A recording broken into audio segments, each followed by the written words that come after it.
Good morning students. बेटा आज जैसे तुम देख रहे हो यहाँ पे heading matter in our surrounding. तो मैटर इन आवर सराउंडिंग की बेटा हमने करनी है यहाँ पे एनसीईआरटी। ठीक है, मैं तुम्हें वापस से बताता हूँ, एनसीईआरटी करना बहुत ज़्यादा इंपॉर्टेंट है।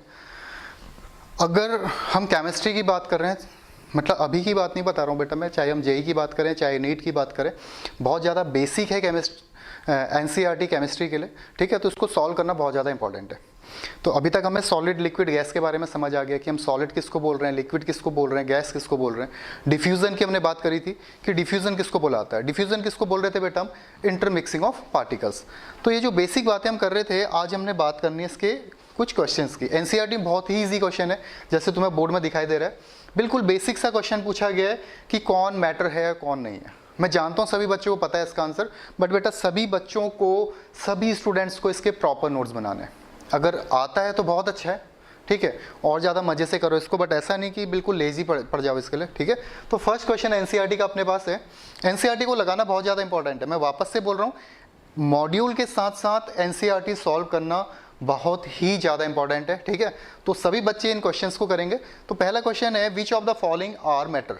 कौन सा मैटर है, बिल्कुल ही बेसिक क्वेश्चन है। तुम्हें लग रहा होगा क्या क्वेश्चन है एनसीईआरटी में, तो आंसर तो देना पड़ेगा बेटा। ठीक है, चेयर है, एयर है, लव, स्मेल, हेट। अच्छा, कभी तुम ऐसा बोलते हो कि हमें 2 किलो प्यार है किसी से, या तुम्हारे मॉम डैड तुम्हें 10 किलो प्यार करते हैं, ठीक है, या कोई तुमसे 1 किलोमीटर हेट कर रहा है, समझ पा, ऐसा बोलते हो अभी। तो अगर हम इसमें बात करें, हमने मैटर किसको बोला था, anything which occupy space and have some mass. ठीक है, ऐसा कोई भी सब्सटेंस जिसके पास मास है या जो स्पेस ऑक्यूपाई कर रहा है। तो लव ना बेटा स्पेस ऑक्यूपाई करता है ना, तुम इसको कहीं रख सकते हो, टेबल में रखा हुआ है, फ्रिज में रखा हुआ है 1-2 किलो। ठीक है, ऐसा तो है नहीं, या किसी से तुम 1-2 किलोमीटर प्यार करते हो या हेट करते हो। तो ये ऐसा सब्सटेंस जो स्पेस ऑक्यूपाई नहीं कर रहा है, वो मैटर के अंदर कंसिडर नहीं किया जाएगा। तो कौन कौन से रहेंगे बेटा इसमें, जैसे चेयर है, आलमंड्स है, कोल्ड ड्रिंक है। अब बहुत से बच्चों को इस पे कंफ्यूजन होगा कि क्या एयर मैटर है या नहीं है। तो एयर बेटा स्पेस भी ऑक्यूपाई करती है, ठीक है, और इसका मास भी होता है। इसका सबसे अच्छा एग्जांपल देख सकते हो तुम, बलून में अगर एयर बाहर से फूंकते हो उसको, ठीक है, तो तुम्हें दिखेगा उसका टेक्सचर चेंज हो जाएगा, उसका शेप चेंज हो जाएगा बलून का। इसका मतलब वो एयर क्या है बेटा, स्पेस ऑक्यूपाई कर रही है। या अगर तुम कभी सीएनजी पंप में जाओगे तो तुम्हें दिखेगा वहाँ पे जो सीएनजी वो गैस है, जो सीएनजी जनरली वो एयर है। ठीक है, हम क्या कर रहे हैं, उसको केजी में ले रहे हैं। वो क्या ले रहे हैं, केजी में ले रहे हैं, और हर किसी की फिक्स टंकी होती है बेटा। ठीक है, तो एयर भी करता है, स्पेस भी ऑक्यूपाई करता है, इसका अपना कुछ वेट भी रहता है। जैसे घर में सिलेंडर तुमने देखे होंगे, मैंने लास्ट टाइम तुम्हें बताया था, सिलेंडर की जो टंकी आती है जिसको बाटला तुम लोग बोलते हो, उसमें भी लिखा रहता है कि इतने केजी गैस। ठीक है, तो फिक्स्ड कंटेनर रहता है इसको कलेक्ट करने के लिए। तो हम एयर को भी क्या बोल रहे हैं कि एयर भी क्या रहेगा, मैटर के अंदर कंसिडर किया जाएगा, क्योंकि एयर क्या कर रहा है, चेयर तो पता है सभी को स्पेस ऑक्यूपाई करती है, आलमंड्स का भी पता है, कोल्ड ड्रिंक का भी पता है, बट एयर में कुछ बच्चे कंफ्यूज होंगे। तो मैं बता रहा हूँ कि ये स्पेस भी ऑक्यूपाई करता है, इसका कुछ मास भी होता है। तो ये नोट कर लेना बेटा, वीडियो यहाँ पे पॉज करो और इसको नोट कर लो। सेकेंड क्वेश्चन है, give reason for the following observation. The smell of hot sizzling food reaches you several metre away, but to get smell for cold food you have to go close. मतलब जो तुम्हारा गर्म खाना है उसकी smell तो बहुत दूर तक आ जा रही है। ठीक है, जो गर्म खाना है उसकी स्मेल बहुत दूर तक तुम्हें आ रही है, बट अगर हम ठंडे खाने की बात करेंगे उसमें ये बात नहीं है। The smell of hot sizzling food reach several metre away as the particle of hot food have more kinetic energy. मैंने क्या बोला था कि काइनेटिक एनर्जी क्या है, स्पीड ऑफ पार्टिकल्स। जितनी ज़्यादा स्पीड होगी पार्टिकल्स की, काइनेटिक एनर्जी उतनी ज़्यादा होगी, यही बात कर रहा था। अगर मैं किसी पार्टिकल्स की बात करूं, एक कंटेनर में ही है बेटा पार्टिकल्स, ठीक है, दूसरे कंटेनर की बात करूं, दूसरे कंटेनर में पार्टिकल्स ऐसे हैं, क्लोज पैक्ड है, तो यहाँ जगह ही नहीं है, स्पेस ही नहीं इन पार्टिकल्स के पास मूवमेंट करने के लिए।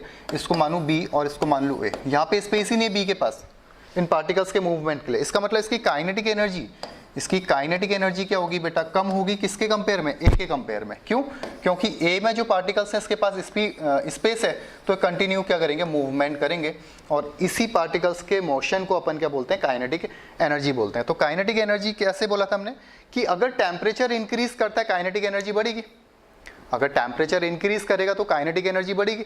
काइनेटिक एनर्जी का मतलब क्या, स्पीड ऑफ मोशन या मोशन, पार्टिकल्स का मोशन बढ़ेगा। तो जैसे ही खाना गर्म हुआ, जैसे ही उसको हीट मिली, जो पार्टिकल्स थे वो क्या करे, मूवमेंट करने लगे। तो तुम्हारी नाक तक आगे बहुत दूर, बट जैसे ही खाना ठंडा हुआ, टेम्परेचर डाउन हुआ, तो उसमें काइनेटिक एनर्जी क्या होगी, डाउन होगी। तो इसका सबसे प्यारा जो आंसर है वो यही है बेटा कि जब हम खाना गर्म करते हैं तो उसमें पार्टिकल्स की काइनेटिक एनर्जी, उसकी क्या रहेगी बेटा, काइनेटिक एनर्जी बहुत ज़्यादा रहने वाली है, more kinetic energy, and hence the rate of diffusion is more. Rate of diffusion is more मतलब जब पार्टिकल्स तेजी से मूवमेंट करेंगे तो आपस में इंटरमिक्स भी जल्दी होंगे, एयर के पार्टिकल्स के साथ क्या होंगे, इंटरमिक्स होंगे और तुम्हारे तक आ जाएंगे स्मेल। ठीक है, तो इसका रीजन क्या बेटा, काइनेटिक एनर्जी। आराम से देख लो, इसको नोट कर लेना। हो गया, आराम से करना है, एक ही दिन में पूरी क्वेश्चन सॉल्व करने की जरूरत नहीं है एनसीईआरटी, बट जितने मैं करा रहा हूँ बेटा इसके सभी के प्रॉपर नोट्स होने चाहिए और सभी को बाय हार्ट हो जाना चाहिए। A diver is able to cut through water in a swimming pool, which property of matter does not observe so? A diver is able to cut through water in a swimming pool. This show that the particle of water have intermolecular space and has less force of attraction. इसके बीच में क्या बोल रहे हैं, जो particles हैं water के, ये क्वेश्चन समझ आ गया। Diver is able to cut through water in a swimming pool, मतलब इजीली क्या कर रहा है, डाइव कर रहा है डाइवर जो भी है, ठीक है, आराम से स्विमिंग कर रहा है उसके अंदर कट करते हुए। इसका रीजन क्या है, जो वाटर के पार्टिकल्स हैं उनके बीच का इंटरमॉलिक्यूलर फोर्स क्या होता है बेटा, कम होता है। और अगर इंटरमॉलिक्यूलर फोर्स ज़्यादा होता तो वाटर के पूरे पार्टिकल्स एक दूसरे से टाइटली बॉन्डेड होते, ठीक है, और टाइटली बॉन्डेड होते मॉलिक्यूल एक दूसरे से, तो वाटर फिर तुम पीते ही नहीं वाटर को, फिर क्या करते, वाटर को खाते। अगर इंटरमॉलिक्यूलर फोर्स बहुत ज़्यादा होता तो पार्टिकल्स क्या होते, एक दूसरे से चिपक जाते, ठीक है, और पार्टिकल जितने क्लोज होते तो लिक्विड से किस में कन्वर्ट होता है, सॉलिड में। ये बोल रहा हूँ मैं, अभी यहाँ है सपोज लिक्विड के पार्टिकल्स हैं, क्यों, क्योंकि इनका जो इंटरमॉलिक्यूलर फोर्स है, ठीक है, इनका जो इंटरमॉलिक्यूलर फोर्स है ये क्या है, कम है, इसलिए मॉलिक्यूल्स दूर दूर है, इंटर पार्टिकल फोर्स कम है इसलिए ये पार्टिकल्स दूर दूर है। इंटर पार्टिकल फोर्स क्या है, कम है, जिससे पार्टिकल्स क्या रहते हैं, दूर रहते हैं, डिस्टेंस में रहते हैं, ठीक है। बट अगर मैं बोलूँ इंटर पार्टिकल फोर्स बढ़ा दिया इनका, तो ये पार्टिकल्स क्या आ जाएंगे, एक दूसरे के क्लोज आ जाएंगे, और जैसे ही पार्टिकल क्लोज आएंगे, तो तुमने देखा था डायग्राम में, जैसे ही पार्टिकल क्लोज आएंगे तो किस में कन्वर्ट हो जाएगा, सॉलिड में। तो सॉलिड को क्या वो कट कर पाएगा डाइवर, नहीं बेटा, ठीक है। तो इसका रीजन क्या है, इजीली कट क्यों कर सकता है, क्योंकि ये क्या है बेटा, इसके पार्टिकल्स के बीच में क्या है, लेस फोर्स ऑफ अट्रैक्शन है, ठीक है, लिख लेना इसको।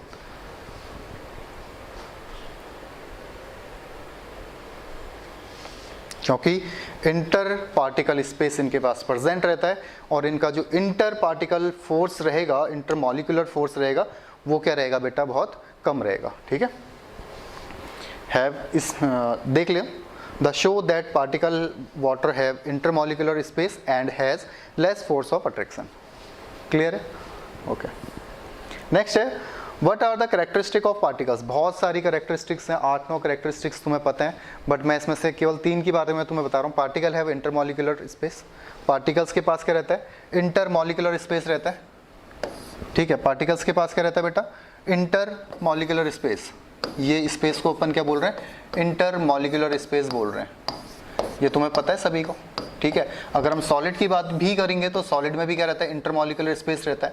ये देखो बीच में, ये दिख रहा है, इसको मैं ब्लू कलर से दिखा देता हूँ तुम्हें, ये बीच में क्या है, इंटरमॉलिक्यूलर स्पेस है। तो पार्टिकल क्या, पार्टिकल हैव इंटरमॉलिक्यूलर स्पेस। पहला, particle have intermolecular force, particle के बीच में क्या, इंटरमॉलिक्यूलर फोर्स भी होता है। इन तीनों को छोड़ के तुम और भी लिख सकते हो, जरूरी नहीं है रट के लिखो, ये मैं तुम्हें बता रहा हूँ। Particle of matter are moving continuously, matter के पार्टिकल कंटिन्यू क्या करते हैं, मूवमेंट। मैंने तुम्हें बताया भी था, कंटिन्यू मूवमेंट कर रहे थे, ठीक है, ओके। नोट डाउन करो बेटा। नेक्स्ट क्वेश्चन है, the mass per unit volume of substance is called density, ठीक है। अगर हम किसकी बात करें, डेंसिटी का मतलब मैंने तुम्हें बताया था, वो सेम कंटेनर में ज़्यादा पार्टिकल्स हैं, इसका मतलब ज़्यादा डेंसिटी है इसकी। तो डेंसिटी का एग्जैक्ट रीजन क्या है, the mass per unit volume of substance is called density. और डेंसिटी का जो फॉर्मूला होता है बेटा, डेंसिटी का फॉर्मूला होता है मास बाई वॉल्यूम।